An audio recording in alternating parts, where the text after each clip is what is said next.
had some tough, hard knocks, and they bounced back. Effort, E for effort.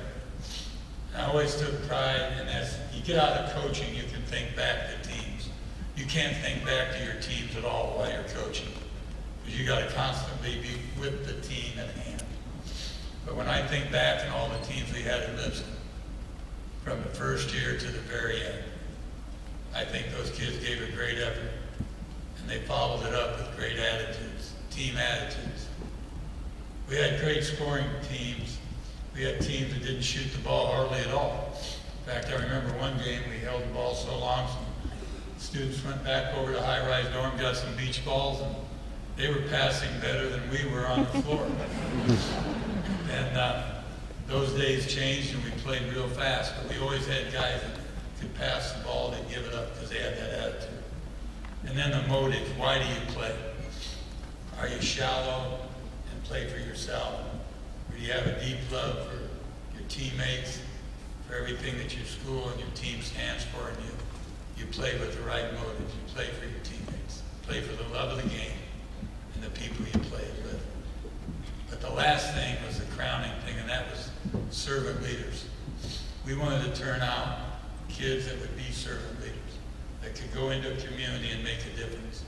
And that's not just the kids we've had that have coached and won championships like in Jackson, Tennessee, national championships, or high school championships, but the kids that were doctors, kids that were lawyers, kids that just simply did the greatest job they could of raising a family, which is probably the toughest job on the face of the earth. But they were servant leaders. Now, there's a guy named Warren Buffett. He said one time when he looked to hire, he looked for three things: work ethic, intelligence, and character. And then he said the first two without the last one will kill you. And I think that there are many, many students who've attended David Lipscomb University or Lipscomb University or David Lipscomb College that have walked away from this place and were well served by the institution because of the reputation of character and integrity and excellence that this school has.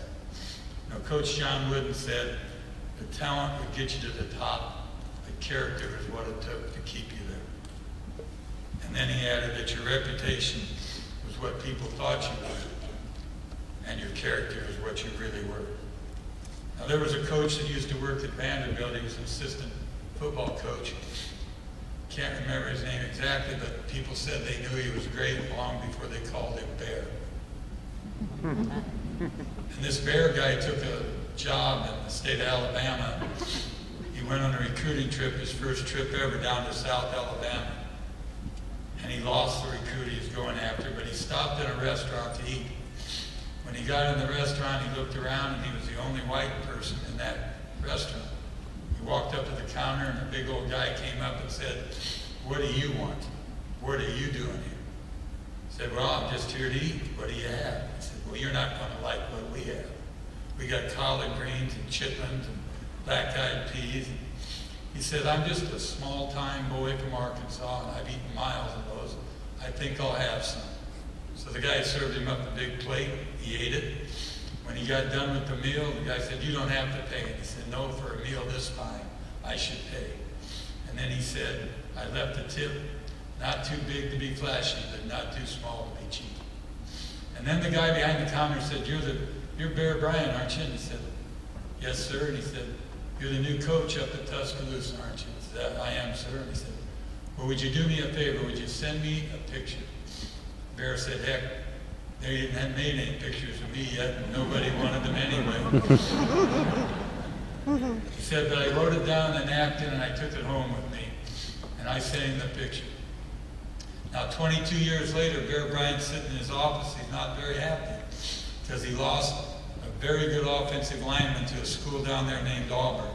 And they have a friendly scrimmage every time in the fall, just a friendly game of football. And it really hurt him to lose that guy. And while he's sitting there, the phone rings, and it's the lineman he lost. And he said, "Coach, if I was to say I wanted to change my mind and come to Alabama, would you take me?" And Bear said, I sure would, son, but I'm curious to know why have you changed your mind? He said, well, my grandpa told me if I didn't come to play for you at Alabama, I'd never learn as much about life and football as I could.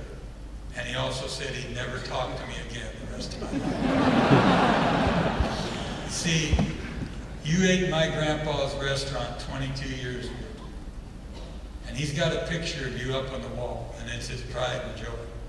And everybody that walks in that restaurant, whether they've been in there 1 time or 100 times, immediately hears, see that picture over there? I was the first guy to ever feed the great Paul Bear Bryant at the University of Alabama.